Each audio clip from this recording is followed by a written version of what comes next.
নমস্কাৰ বন্ধু বান্ধৱীসকল, আজি আপোনালোকৰ মাজত লৈছোঁ কেইবাটাও ভাল খবৰ। আজি আপোনালোক দিব ওলাইছোঁ ইনফৰমেশ্যন, যিহেতু ক'ব খুজিছোঁ চৰকাৰী চাকৰিক লৈ আহিছে এটা ভাল খবৰ। যিহেতু মুখ্যমন্ত্ৰীয়ে জনাইছে যে 1 লাখ চাকৰিৰ পিছত এতিয়া আপোনালোকে আপোনালোকক দিয়া হ'ব 50,000 চাকৰি, যিহেতু নতুনকৈ মুকলি কৰা হ'ব। তো মুখ্যমন্ত্ৰীগৰাকীয়ে যিহেতু জনাইছে যে 1 লাখ চাকৰি যিহেতু পোৱাৰ পিছত 1 লাখতকৈ যিহেতু অধিক চাকৰি যিহেতু দিয়া হৈছে, তো এতিয়া আৰু মুখ্যমন্ত্ৰীয়ে কৈছে যে জুলাই মাহতে আপুনি আকৌ নতুনকৈ 50,000 চাকৰিৰ বাবে আবেদন কৰিব পাৰিব।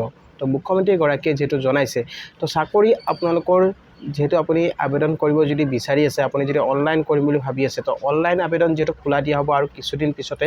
তো আপোনালোকক কেইটামান জব ইনফৰমেশ্যন দিব ওলাইছোঁ, অসম চৰকাৰৰ নতুন চাকৰি কি আহিছে।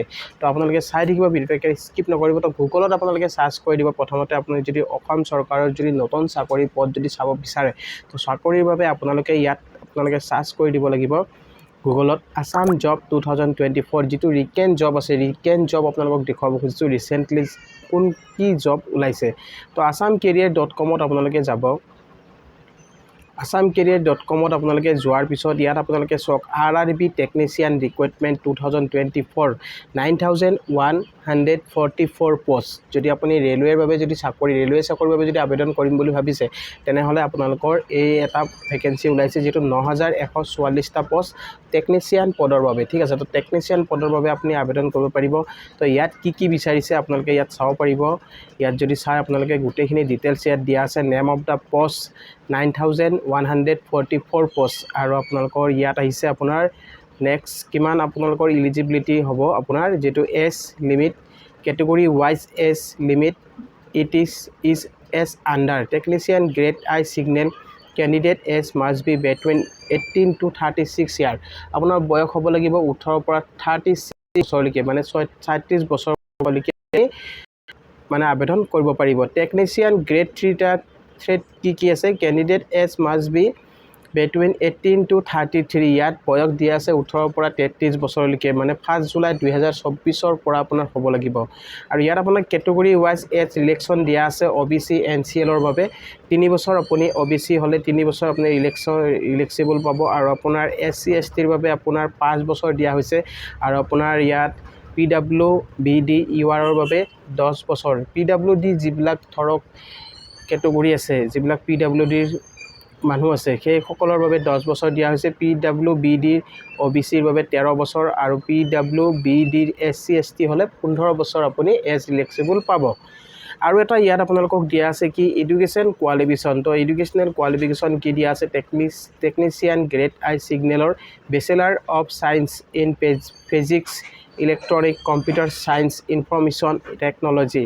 তাৰপিছত instrumentation from a recognised university institute for BSc in a combination of any sub stream of basic stream.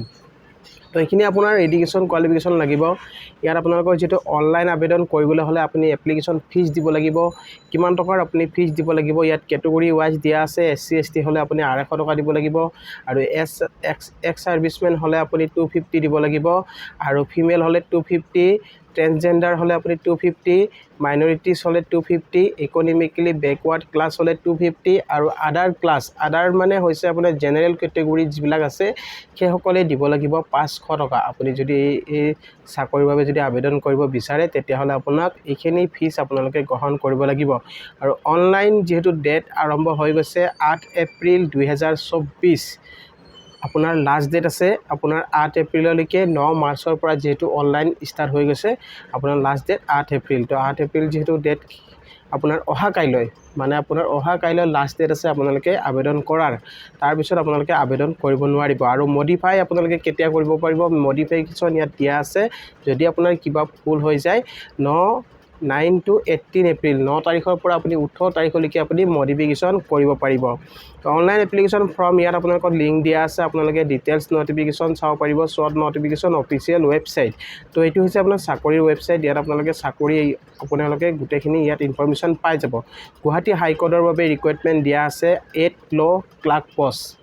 যদি গুৱাহাটীৰ আপুনি হাইকোৰ্টৰ বাবে যদি চাকৰি এপ্লাই কৰিব বিচাৰিছে 8টা পোষ্ট দিয়া আছে ল' ক্লাৰ্ক পোষ্টৰ বাবে ঠিক আছে তাৰপিছত আপোনাৰ দিয়া আছে CMAT 2024 common management admission test দিয়া আছে স্মাৰ্ট এডমিশ্যন পৰ্টেল তাৰপিছত আপোনাৰ ইয়াত east Indian school Biswanath Chariali recruitment দিয়া আছে 7 post animal husbandry and veterinary recruitment তো এনিমেল হাজবেণ্ডেৰী মানে আপোনালোকে যদি এনিমেল হাজবেণ্ডেৰীত যদি আপুনি ৰিক্ৰুইটমেণ্টৰ বাবে যদি আবেদন কৰিব বিচাৰিছে তেতিয়াহ'লে আপুনি ৰিক্ৰুইটমেণ্টত আবেদন কৰিব পাৰিব তো ইয়াত আপোনালোকৰ লাষ্ট ডেট দিয়া আছে 10/4/2024 10 তাৰিখ আপোনালোকৰ লাষ্ট ডেট ঠিক আছে 71টা পোষ্ট আপোনাক দিয়া আছে অনলাইন এপ্লিকেশ্যন যেটো চলি আছে তো আপোনালোকে ইয়াত কি ভেকেন্সি দিয়া আছে মই আপোনালোকক দেখুৱাব খুজিছোঁ তো ইয়াত আপোনালোকে গ'লে আপুনি চাব পাৰিব ইয়াত ভেকেন্সি কি দিয়া আছে আসাম পাব্লিক সাৰ্ভিস কমিশন ফালৰ পৰা যেটো লাষ্ট ডেট দিয়া আছে 10/4/2024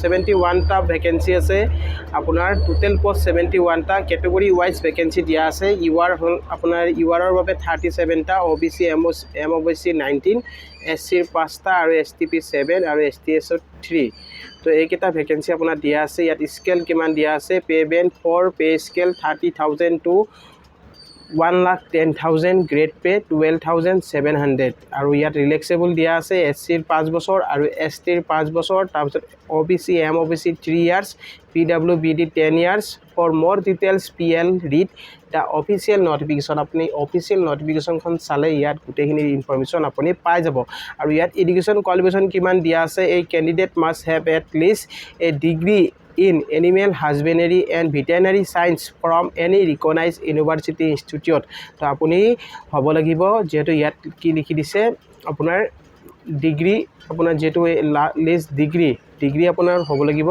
মানে গ্ৰেজুৱেশ্যন আৰু এনিমেল হাজবেণ্ডাৰী ভেটেনাৰীত আপুনি কাম কৰা মানে তেনেকুৱা এখন আপোনালোকে ইনষ্টিটিউটৰ পৰা আপুনি পঢ়া হ'ব লাগিব তেতিয়াহ'লে আপুনি আবেদন কৰিব পাৰিব আৰু ইয়াত আপোনালোকৰ এপ্লিকেশ্যন ফিজ দিয়া আছে এপ্লিকেশ্যন ফিজ জেনেৰেলৰ যদি হয় আপুনি জেনেৰেল EWS 297.20 মানে 297 টকা 20 আৰু আপোনাৰ SC STৰ বাবে 197.20 BPLৰ বাবে 47 BPL যদি হয় আপুনি 47 অনলি 47 টকা 20 পইচা দিব লাগিব আৰু পেমেন্ট মোড আপোনাৰ অনলাইন দিয়া আছে ঠিক আছে তো ইয়াত আপোনালোকৰ যেটো আৰম্ভ হৈ গৈছে 11 মাৰ্চৰ পৰা যেটো চলি আছে আৰু 10 এপ্ৰিল আপোনাৰ হাতত আৰু কিছু সময় আছে বেছি দিন নাই আপোনালোকে অনলাইন আপোনালোকে আবেদন কৰিব পাৰিব যদি আবেদন কৰিব বিচাৰিছে আৰু কি চাকৰি আছে আপোনালোকক দেখুৱাব খুজিছোঁ ইয়াত বহুকেইটা চাকৰি পোষ্ট দিয়া আছে নৱোদয় বিদ্যালয়ৰ বাবে যদি আপুনি আবেদন কৰিব বিচাৰিছে নৱোদয় বিদ্যালয়ত আপুনি আবেদন কৰিব পাৰে নৱোদয়া বিদ্যালয় সমিতি যেটো ৰিক্ৰুইটমেণ্ট 2024 1377 পোষ্ট 1337টা পোষ্ট আৰু ইয়াত লাষ্ট ডেট আছে আপোনাৰ 30/4/2024 তো বহুত দিন আছে বেছি আপোনাৰ সময় আছে যেটো হাতত আপোনালোকে অনলাইন কৰিম বুলি ভাবিছে যদি আপুনি অনলাইন কৰিব পাৰে তো ইয়াত 30 আৰু 4/2024 আপোনাৰ ভেকেন্সি দিয়া আছে ইয়াত বহুকেইটা ভেকেন্সি আছে আপোনালোকে যদি আবেদন কৰিব বিচাৰে তেতিয়াহ'লে আবেদন কৰিব পাৰে কি ভেকেন্সি আছে আপোনালোকক দেখুৱাব খুজিছোঁ প্ৰথম ভেকেন্সি দিয়া আছে female staff nurse 121 up to 35 years আপোনাৰ এজ লিমিট দিয়া আছে আৰু নেক্সট দিয়া আছে এছিষ্টেণ্ট ছেকশ্যন অফিচাৰ দিয়া আছে 5টা ভেকেন্সি আছে between 23 to 33 ইয়াৰ্ছ হ'ব লাগিব আৰু আপোনাৰ অডিট এছিষ্টেণ্ট 12 পোষ্ট আৰু আপোনাৰ ইয়াত দিয়া আছে এডুকেশ্যন কোৱালিফিকেশ্যন কিমান লাগিব BCom from recognised university 3 year experience in account work in government semi গভাৰ্ণমেণ্টৰ হ'ব লাগিব আপুনি এক্সপিৰিয়েঞ্চ তাৰপিছত আপোনাৰ জুনিয়ৰ ট্ৰান্সলেশ্যন অফিচাৰ দিয়া আছে 4টা পোষ্ট দিয়া আছে আৰু নট এক্সেডিং 32 ইয়াৰ্ছ আপোনাৰ 32 ইয়াৰ্ছৰ ভিতৰত হ'ব লাগিব লিগেল এছিষ্টেণ্ট 1 পোষ্ট দিয়া আছে ষ্টেনোগ্ৰাফাৰ 23 পোষ্ট দিয়া আছে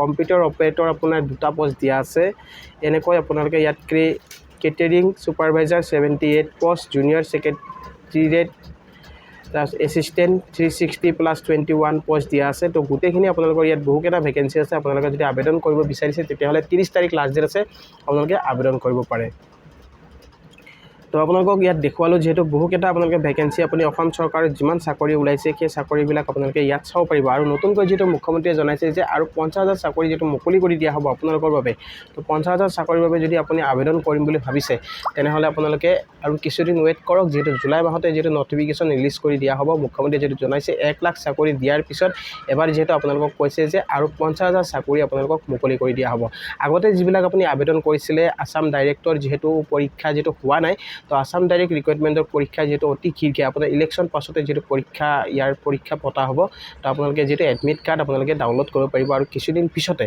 তো গাইজ আপোনালোকে নিশ্চয় বুজি পালে তো আজি ইনফৰমেশ্যনটো হৈছে কি জব ইনফৰমেশ্যন আপোনালোকক মই যিহেতু দিলোঁ জব ইনফৰমেশ্যনৰ বিষয়ে আজি আপোনালোকক ক'লোঁ এই ভিডিঅ'টোত তো গতিকে আপোনালোকে ভিডিঅ'টো চাই যদি ভাল পাইছে তেতিয়াহ'লে এটা লাইক আৰু শ্বেয়াৰ কৰি দিব নাপাহৰিব আৰু লগতে মোৰ চেনেলটোত যিসকলে নতুনকৈ আহিছে তো চেনেলটো ছাবস্ক্ৰাইব কৰি ৰাখিব আৰু কাষত থকা বেল আইকনটো প্ৰেছ কৰি দিব যাতে এনেকুৱা ধৰণৰ নতুন ভিডিঅ' আহিলে সকলোতকৈ আগত পাই থাকে তো গাইজ আজিলৈ ইমানে জয় আই অসম।